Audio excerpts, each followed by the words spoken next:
Assalamualaikum warahmatullahi wabarakatuh. Saya lanjutkan lagi pembahasan tentang limit fungsi. Kali ini membuktikan limit suatu fungsi sama dengan bilangan tertentu dengan definisi yang formal, yaitu menggunakan epsilon delta. Sebagaimana di video pertama saya jelaskan bahwa pada video sebelumnya kita hanya menghitung nilai limit dengan definisi yang intuitif ya. Nah, ini definisi yang sampai saat ini kita pakai. Katanya ini terakhir dari Weierstrass ya. Nah, ini disimak baik-baik. Misalkan D subset dari R dan F-nya memetakan dari D ke himpunan bilangan real ya. Limit fx sama dengan L jika untuk setiap epsilon positif terdapat delta epsilon lebih dari 0, positif juga, sedemikian sehingga jika A ini anggota domain fungsi tersebut dan memenuhi ini, ya, X dikurangi A dalam nilai mutlak kurang dari delta epsilon dan lebih dari 0, artinya ini X tidak sama dengan A ya. Sebagaimana yang saya jelaskan di awal di video yang pertama, maka berlaku nilai mutlak fx dikurangi L kurang dari epsilon gitu ya. Jadi nanti membuktikan limit suatu fungsi dengan definisi ini. Jadi epsilon itu diberikan ya, epsilon itu disediakan. Nah, yang harus kita lakukan adalah cari delta, gitu ya. Yang tentu saja bergantung pada epsilon. Sedemikian hingga kalau ini benar, maka ini benar, gitu. Nah, sebelumnya juga sudah dibahas definisi limit kanan dan limit kiri atau limit sepihak ya. Nah, dalam kaitannya dengan limit kiri berarti serupa dengan ini ya. Jadi kalau ini dari kiri, maka yang berubah di sini. Ingat, kalau dari kiri berarti si X-nya dikurangi A lebih dari negatif delta epsilon tapi kurang dari 0. Gitu. Itu definisi limit kiri, itu ya. Sementara kalau limit kanan, ini saya ganti di sini plus, ya, maka ini yang berubah. X dikurangi A kurang dari delta, tapi lebih dari 0. Lebih dari 0 itu ya berarti X dikurangi A, atau X tidak sama dengan A, gitu ya. Nah, seperti itu. Saya kembalikan lagi ke semula tadi ya. Jadi di sini X-nya kurangi A kurang dari delta epsilon, tapi X-nya tidak boleh sama dengan A. Ini ilustrasinya. Ada fungsi, sebut saja namanya F. Jadi untuk setiap epsilon terdapat delta. Epsilon itu bilangan real ya, biasanya sangat kecil, delta juga sama. Untuk setiap epsilon terdapat delta, itu maksudnya kalau ini perhatikan fungsinya. Kalau epsilonnya, kalau saya buat interval di sini, ya dilihat ya. Kalau saya buat interval di sini, pusatnya di L,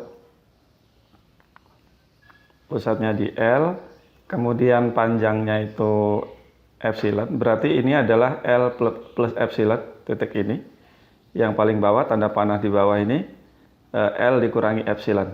Jadi kalau saya buat interval buka di sini, maka apakah ada atau apakah kita bisa membuat interval di sini, di sumbu X ini, dengan pusat di A, dan panjangnya delta, kemudian titik A sendiri dikeluarkan dari interval tersebut, sehingga peta dari ini yang warna hijau nih, tapi A-nya dikeluarkan ya, ada lubang di situ.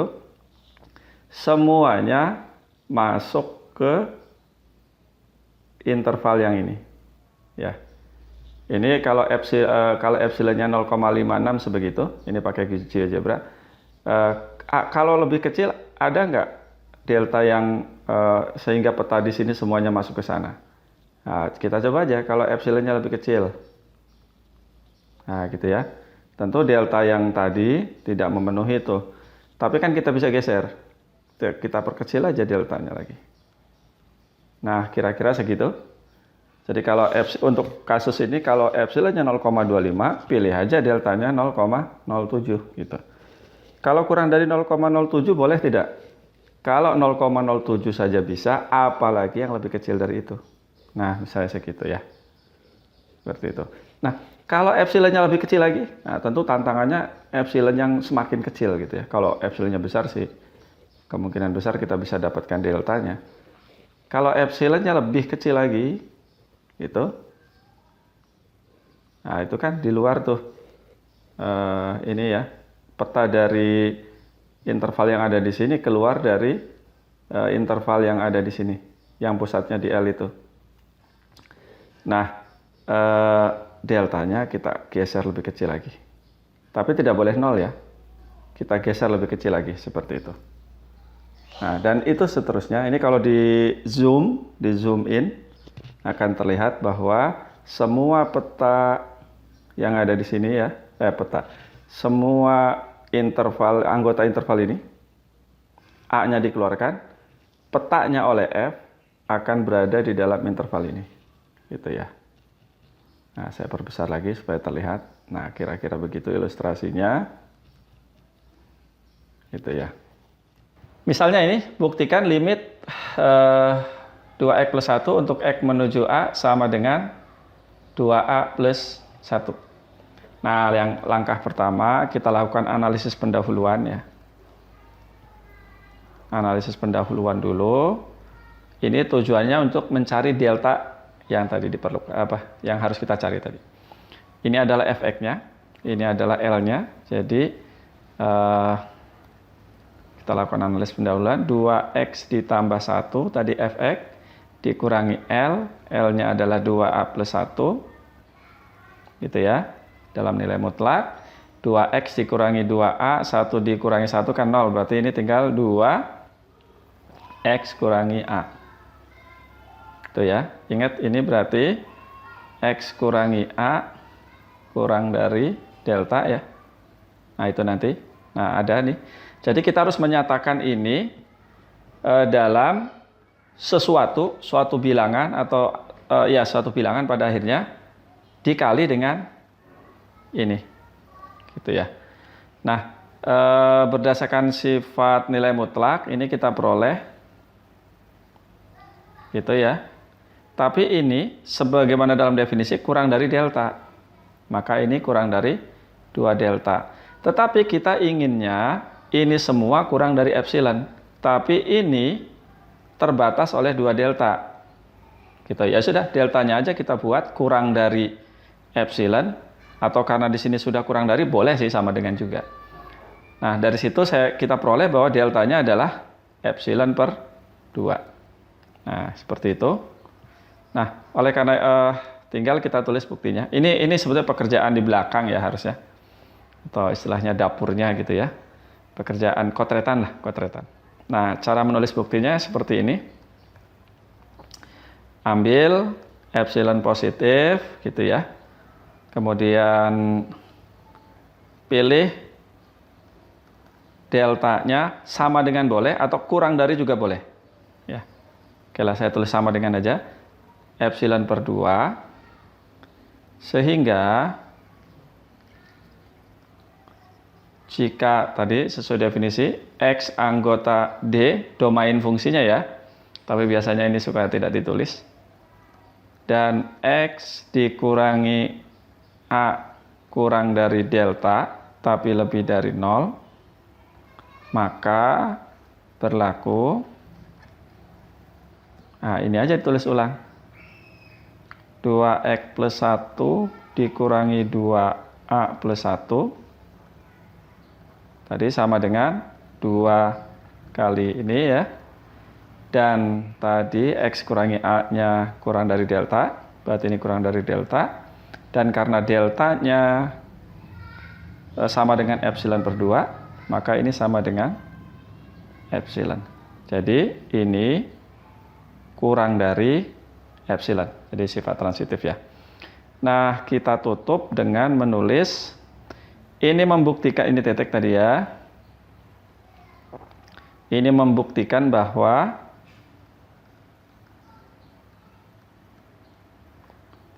limit 2x plus 1 untuk x menuju A ya sama dengan 2A plus 1. Nah, begitu ya. Nah, gitu. Sekali lagi ini adalah kotretan.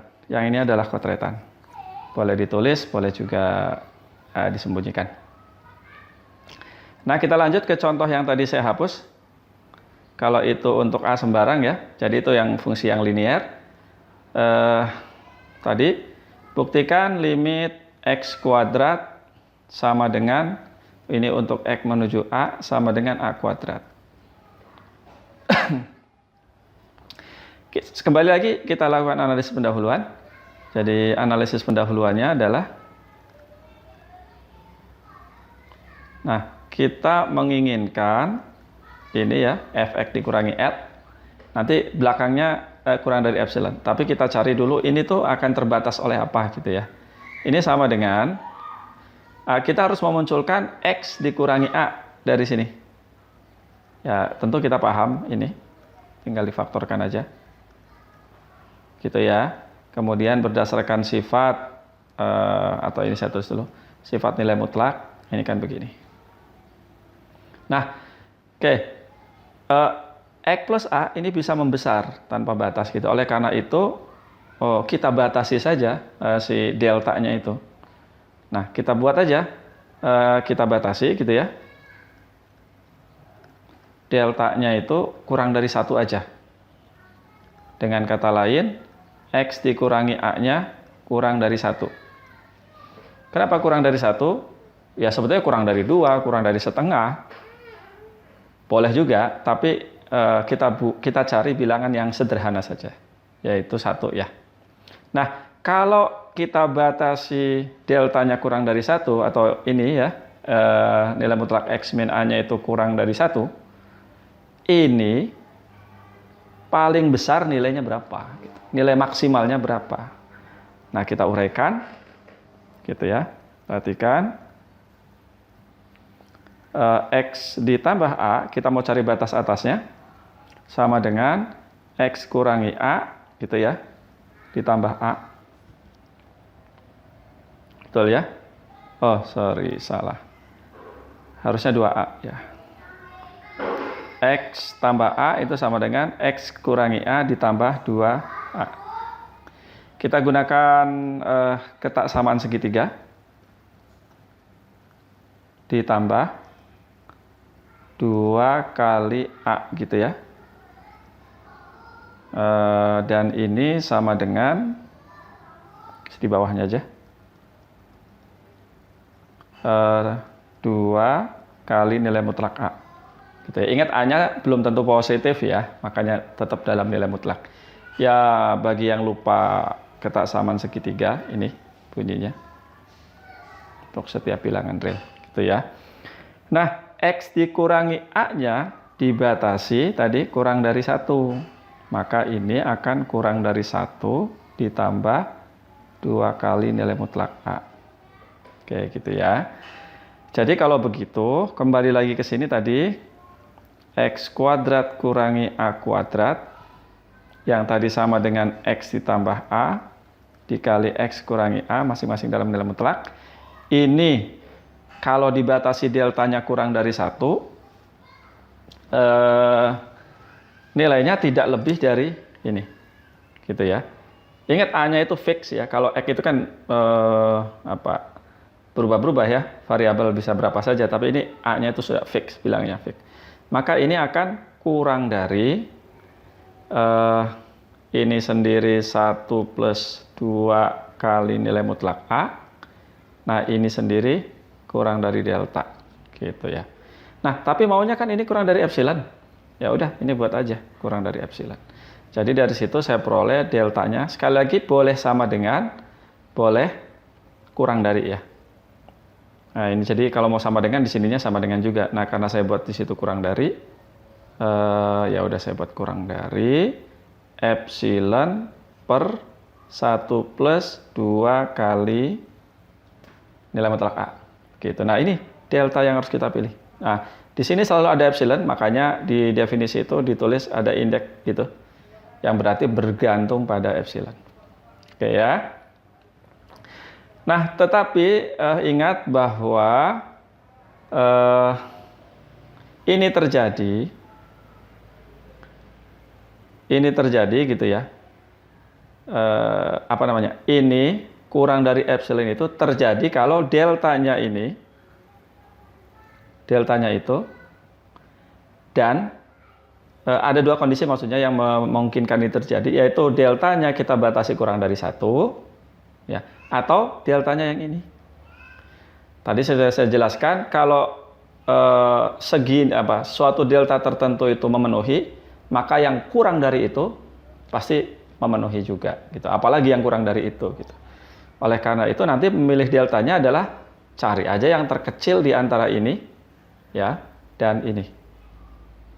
Sehingga bukti formalnya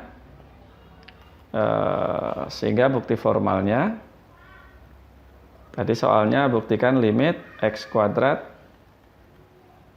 a kuadrat gitu ya, x-nya menuju a. Nah buktinya ambil epsilon positif gitu ya, kemudian kita pilih delta yang tadi saya pakai kurang dari yang terkecil di antara 1 dan epsilon per 1 plus 2 kali nilai mutlak A. Gitu ya, yang terkecil di antara itu. Sehingga jika saya akan tertib menulis ini, anggota domain dan X dikurangi A ini ya, tidak 0 tapi kurang dari delta, maka X kuadrat dikurangi C kuadrat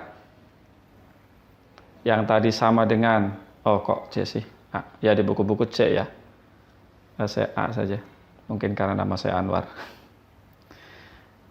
X ditambah A, X kurangi A gitu, dan itu tadi kurang dari 1 per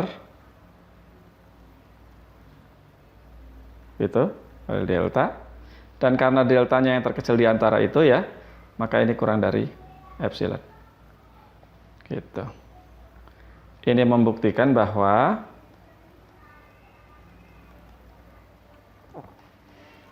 limit x kuadrat untuk x menuju A sama dengan A kuadrat. Nah, perlu dipahami ini, yang terkecil di antara 1 atau epsilon per 1 plus 2 akar A itu, kalau yang diminta kalau epsilon yang diberikan itu misalnya 2, maka deltanya substitusi aja ke sini. 2 dibagi 1 plus 2 itu. Nah, tinggal mana yang ini karena A-nya, mungkin kalau A-nya, misal A-nya 1. Berarti ini kan 2/3 nih. Yang ini hasilnya 2/3. Kalau A-nya 1 ya. Maka kita pilih epsilonnya ya 2/3 gitu. Deltanya 2/3. Tapi kalau misalnya epsilonnya, oke deh coba kalau 3, ada nggak delta yang memenuhi itu? Ya kalau 3, ini tadi 1 ya, maka jadinya kan 1. Ya sudah, berarti 1 gitu ya. Kalau 4, pasti yang ini lebih dari 1, sehingga yang kita pilih deltanya ini. Kalau epsilonnya sangat kecil, ya udah pasti ini yang akan dipilih. Gitu ya. Ya, mudah-mudahan dipahami. Oke. Nah, bagaimana kalau yang seperti ini? Nah, ini kan sudah kita ya tentu saja mencarinya pakai cara yang kita bahas di video pertama gitu ya. Buktikan bahwa limit itu sama dengan 3 gitu ya. Sama dengan sebelumnya kita lakukan analisis pendahuluan. Ingat, ini artinya X-nya itu kurang dari suatu bilangan positif tertentu, X kurangi 1 dalam nilai mutlak ya, tapi lebih dari 0, yang artinya X-nya tidak sama dengan 1. Ini saya ulang berkali-kali, yang X mendekati A itu berarti X-nya tidak sama dengan A. X pangkat 3 kurangi 1 dikurangi 3 gitu ya, ini efek kurangi L sama dengan, nah tapi karena X-nya tadi ini tidak sama dengan 1, dari sini tidak sama dengan 1, tapi kurang dari suatu bilangan tertentu, artinya X pangkat 3 dikurangi 1 bisa dibagi oleh X min 1 gitu ya, karena tidak menghasilkan 0 per 0 gitu. Dan ini hasilnya X kuadrat plus X ditambah 1 kurangi 3. Lihat ya di pembagian sebelumnya. Sama dengan, ini kan X kuadrat ditambah X kurangi 3. Kurangi 2. Betul tadi kurangi 2 ya. Nah kita harus memunculkan X kurangi 1. Ya ini tinggal difaktorkan aja. Langsung saya pakai nilai mutlak ya. Ini adalah X plus 2. Nah, begitu. Kembali lagi, ini nilainya bisa membesar tanpa batas gitu ya. Dengan delta yang besar gitu ya. Oleh karena itu, kita batasi deltanya supaya ini bisa terkontrol gitu ya. Batasi delta kurang dari 1 gitu ya. Maka yang ini tadi X, oke.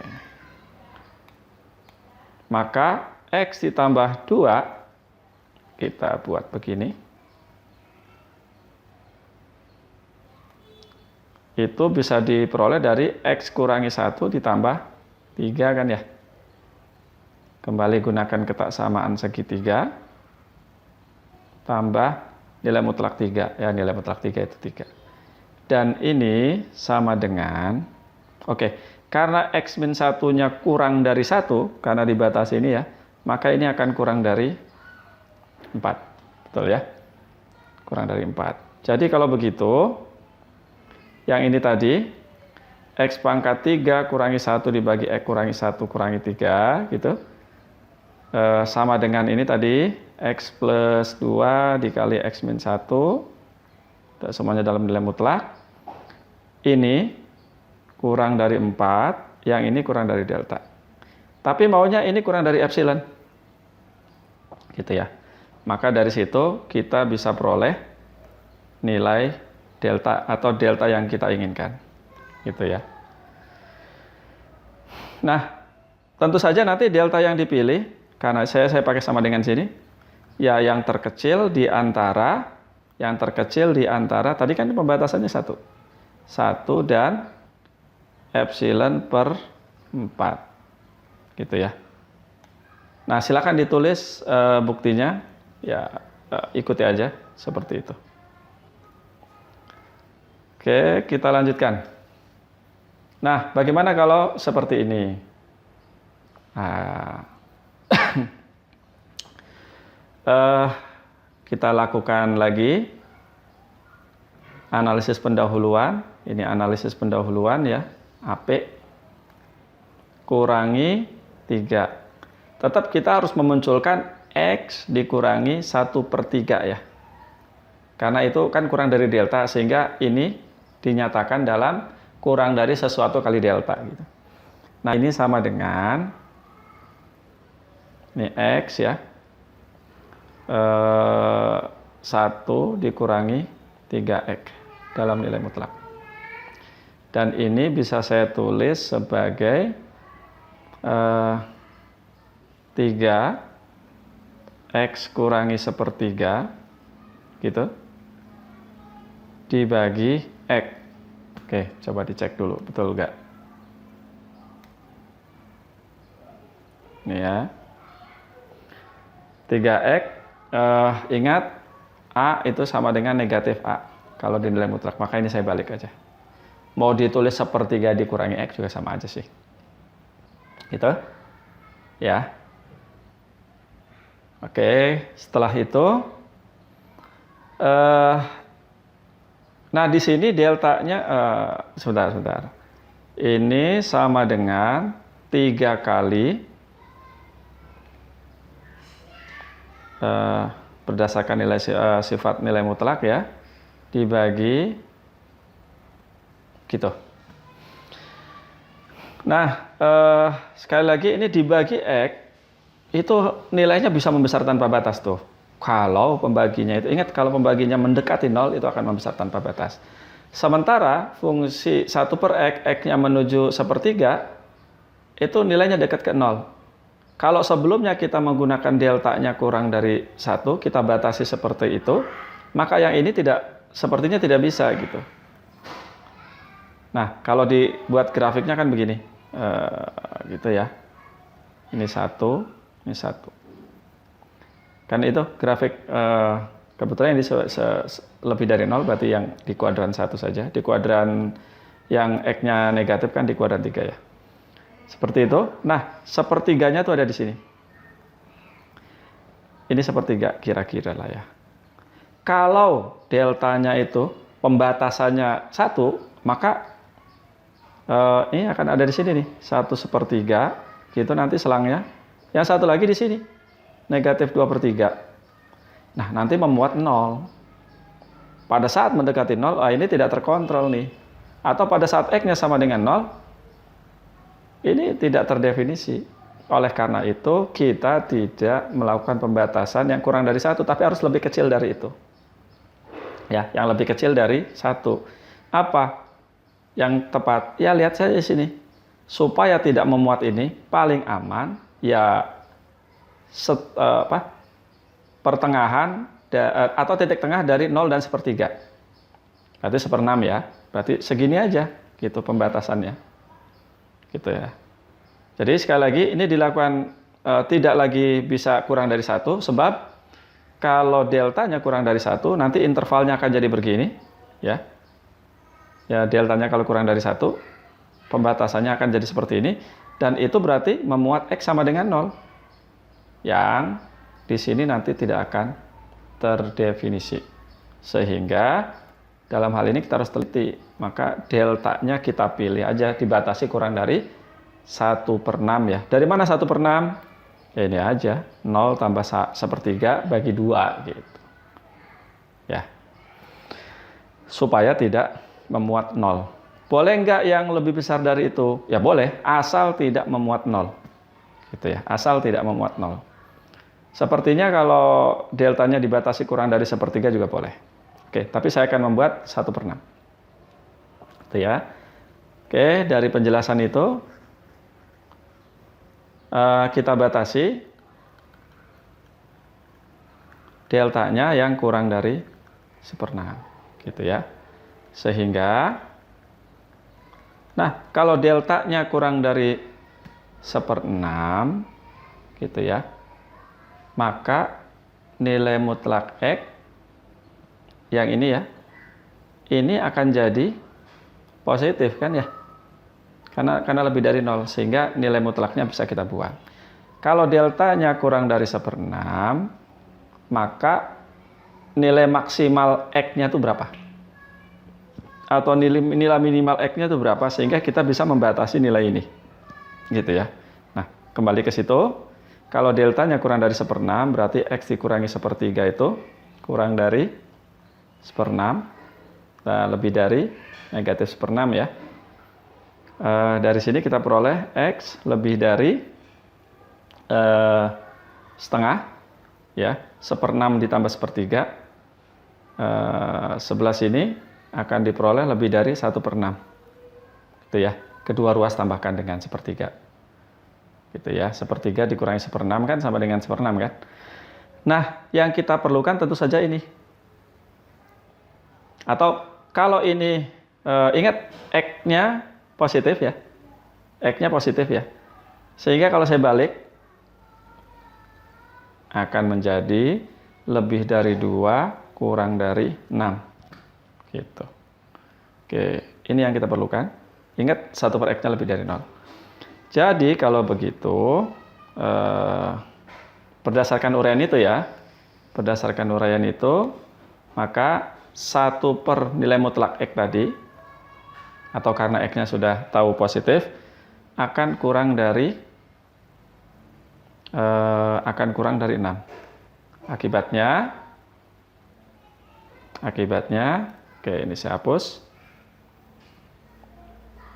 Akibatnya, yang ini ya, langsung aja dari sini. 1 per X kurangi 3, yang sama dengan 3 kali X kurangi 1/3 dibagi, dibagi X ya. Oke, langsung aja begini. Seperti itu.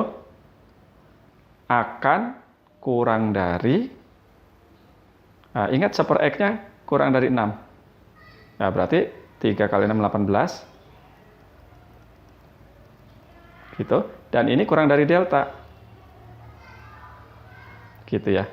Dan ini maunya kurang dari epsilon. Ya udah, ini buat aja sama dengan epsilon gitu. Nah, dari situ bisa kita pilih deltanya adalah epsilon per 8. Tetapi jangan lupa bahwa ini ini terjadi kalau deltanya 18 ini ya.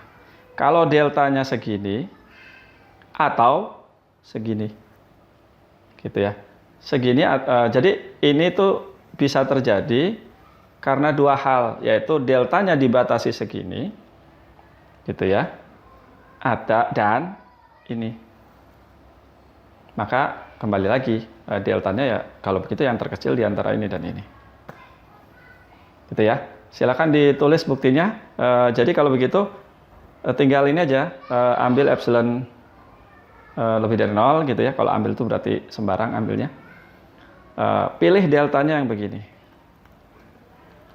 Yang terkecil di antara 1/6 dan epsilon per 18. Nah, dicontek aja kalimat sebelumnya. Atau kalau punya variasi kalimat yang lebih bagus dari itu ya silahkan saja. Oke, mudah-mudahan dipahami ya. Lanjut. Nah, mungkin nggak limit suatu fungsi misalnya X menuju A sama dengan L, tapi sekaligus juga sama dengan bilangan yang lain, dengan L tidak sama dengan M. Mungkin nggak? Jawabannya tidak mungkin. Nah, itu dinyatakan dalam teorema itu, ketunggalan limit. Kasih nama aja itu teorema ketunggalan limit ya. Limit fx jika ada, kan bisa jadi tidak ada ya, sebagaimana yang kita bahas pada video kedua, atau yang saya bahas pada video kedua, bisa jadi tidak ada juga. Limit fx untuk x menuju A, jika ada, pasti tunggal. Gitu ya, pasti tunggal. Nah, bagaimana buktinya? Nah, membuktikannya pakai kontradiksi ya. Bukti dengan kontradiksi. Bukti dengan kontradiksi. Andaikan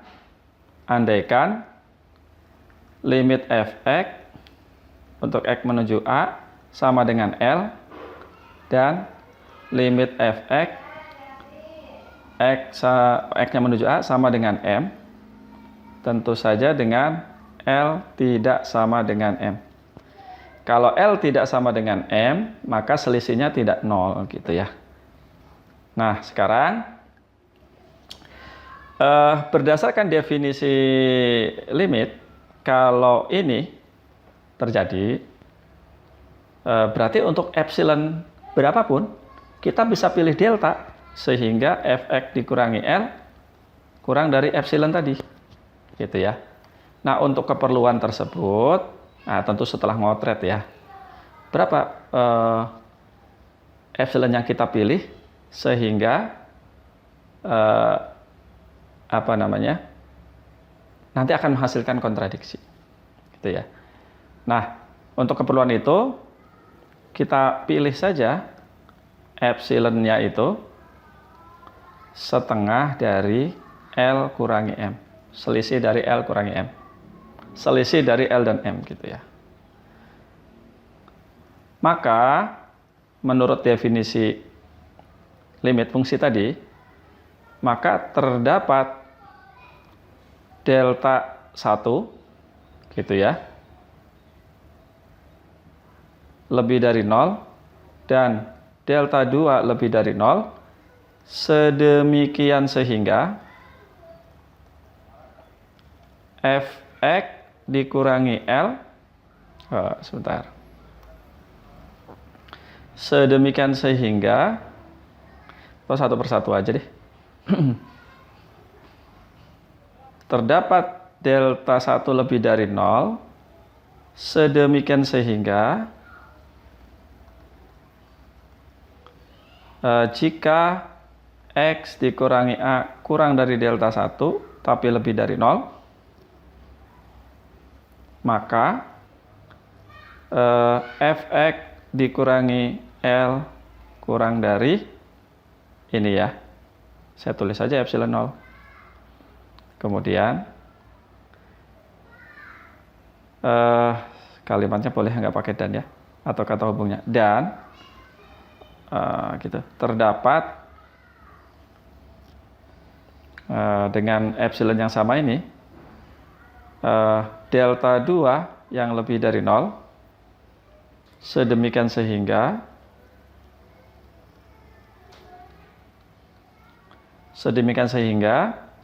Fx dikurangi M nggak lengkap. Sedemikian hingga X kurangi A kurang dari delta 2, tapi di sini lebih dari 0. Ini pakai jika ya. Maka Fx kurangi M kurang dari epsilon. Nah, gitu ya. Kurang dari epsilon. Nah, bagaimana kita mendapatkan kontradiksinya? Nah, ada dua delta yang menyebabkan delta ini mengakibatkan ini. Ya. Delta yang kedua mengakibatkan ini. Bagaimana supaya dua-duanya terjadi? Ini terjadi, ini terjadi. Nah, kita sudah punya pengalaman sebelumnya ya. Kalau ada dua delta yang memungkinkan seperti itu, kita pilih aja yang terkecil. Gitu. Kita pilih aja yang terkecil. Oke, ini saya hapus. Nah, kalau begitu pilih deltanya sama dengan yang terkecil dari delta 1 dan delta 2. Sehingga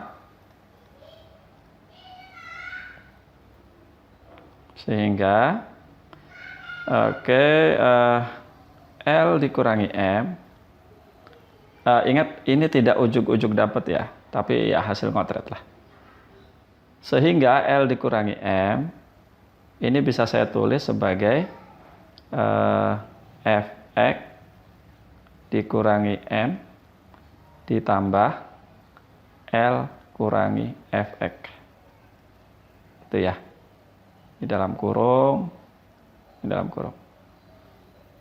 Oke, seperti itu.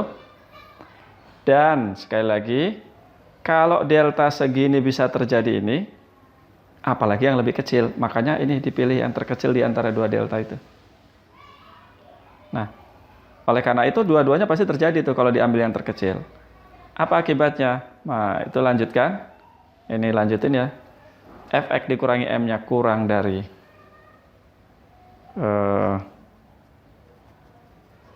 apa? Epsilon ya. Kurang dari epsilon. Gitu. Yang epsilon 0. Yang ini juga kurang dari epsilon 0. Atau sama dengan 2 epsilon 0. 2 epsilon 0. 2 epsilon 0 itu, ingat ini epsilon 0-nya. Ya sama dengan L kurangi M. Kalau Anda bingung dengan ini, ya, sebentar. Oh, ini terlalu terburu-buru. Sebentar. Kita gunakan ketaksamaan segitiga ya. Kurang dari atau sama dengan fx kurangi L ditambah dikurangi M dulu dong. Ditambah fx kurangi L. Atau boleh L kurangi fx ya. Tapi kalau Anda bingung dengan itu ya ingat saja ini. Itu ya. Nilai mutlak A sama dengan nilai mutlak negatif A. Oke. Dan tadi karena kita milih deltanya yang terkecil di antara itu, maka ini kita dapatkan kurang dari epsilon 0 ditambah epsilon 0 sama dengan 2 epsilon 0. Dan epsilon 0-nya itu adalah ini tadi. Kurangi M. Artinya L kurangi M dalam nilai mutlak ya. Ini kurang dari ya. Ini sama dengan kurang dari atau sama dengan kurang dari sama dengan berarti kurang dari. Nah, kontradiksi kan? Kan harusnya sama. Hal ini merupakan kontradiksi. Tinggal kasih keterangan ya. Pengandian salah, maka yang benar adalah L sama dengan M. Ya, ini kan. Maka karena menghasilkan kontradiksi, maka pengandian ini salah, maka yang benar adalah L sama dengan M. Gitu.